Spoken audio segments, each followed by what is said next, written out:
నమస్తే welcome to KK news నేను Sridevi formula ఈ కార్ రేసు కుంభకోణంలో ముఖ్యమంత్రి కేటీఆర్ పై కేసు నమోదు చేయడానికి తెలంగాణ గవర్నర్ ఆమోదం తెలిపినట్లు తెలుస్తోంది.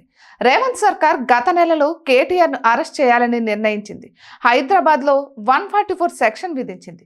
తెలంగాణలో దీపావళి తర్వాత పొలిటికల్ బాంబులు పేలతాయని మంత్రి పొంగులేటి శ్రీనివాసరెడ్డి విదేశీ పర్యటనలో ఉన్నప్పుడు చేసిన ప్రకటనతో కేటీఆర్, హరీష్ రావు, కేసీఆర్ అరెస్టు పక్కా అని ప్రచారం జరిగింది. ఇక ప్రజాప్రతినిధి అరెస్ట్ చేయాలంటే గవర్నర్ ఆమోదం తప్పనిసరి.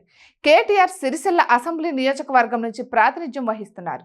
కేటీఆర్ ను అరెస్ట్ చేసే ముందు గవర్నర్ ఆమోదం పొందాల్సి ఉంటుంది. ఫార్ములా ఈ రేస్ కుంభకోణం కేవలం కల్వకుంట కుటుంబ ప్రయోజనాల కోసం చేసినట్లు కాంగ్రెస్ సర్కార్ భావిస్తోంది. కేటీఆర్ కొడుకు హిమాంష్ కోరిక మేరకు కేటీఆర్ బావమరిది ఈ ఈవెంట్ చేసినట్లు తెలంగాణ సర్కార్ భావిస్తోంది.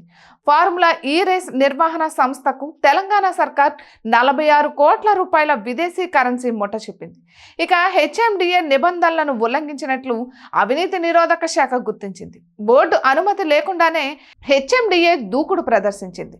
బీఆర్ఎస్ ప్రభుత్వంలో మున్సిపల్ శాఖ ప్రత్యేక ప్రధాన కార్యదర్శి అరవింద్ కుమార్ ఈ కుంభకోణంలో కీలక పాత్ర వహించారు. కేటీఆర్ ఆదేశాల మేరకే తాను చెక్కులను రిలీజ్ చేసినట్లు అరవింద్ కుమార్ పేర్కొన్నారు. ఒక విదేశీ నిర్వహణ సంస్థకు 46 కోట్ల రూపాయలు విడుదల చేయాలంటే రిజర్వ్ బ్యాంక్ ఆఫ్ ఇండియా అనుమతి తప్పనిసరి. కానీ బీఆర్ఎస్ ప్రభుత్వం నిబంధనలను ఉల్లంఘించింది. ఫార్ములా ఈ రోజు కుంభకోణంపై 2 అధికారులపై ఇప్పటికే విచారణ జరుగుతోంది.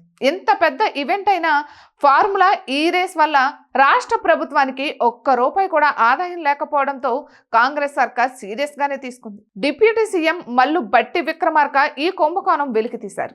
తెలంగాణ ప్రతిష్టను అంతర్జాతీయ స్థాయిలో తీసుకువెళ్లడానికి ఫార్ములా ఈ రేస్ నిర్వహించినట్లు మాజీ మంత్రి కేటీఆర్ చెప్పుకోవడం గమనార్హం.